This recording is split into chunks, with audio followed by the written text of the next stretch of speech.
When I was at home sick on the couch, this was during COVID when all this happened, and I was at home and I was sick on the couch and my phone rang and I was like, who is this? And it was a lady on the other end, and she said, I was calling to set up an interview with you.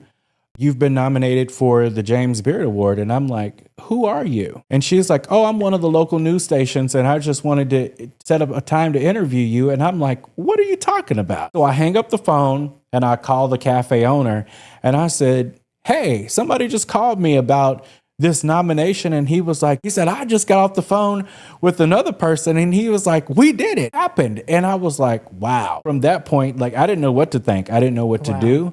But all I knew is that we had to up our game because now we was on a different level. People were going to be coming from all over, and they did.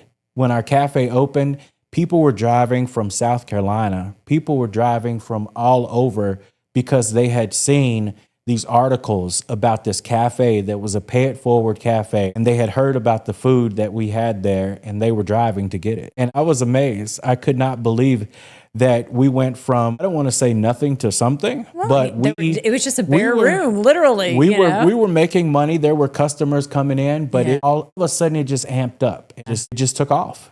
And from that point, after COVID, we thought we were going to have to close the doors. And I told them no. I was like, this is where my Keeneland experience will kick in. We started catering. So we partnered with Kentucky Historic Preservation. We partnered with Castle and Key. We partnered with the Buffalo Trace distilleries, all these distilleries in Woodford County. We partnered with them. We were doing dinners for the staff. We were doing lunches. We were doing private things on their properties. And it was the most amazing thing that I'd ever seen.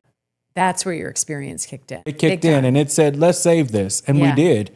And we were able to raise enough money to keep the staff paid, to keep the rent paid, to keep all the things that we needed to keep going.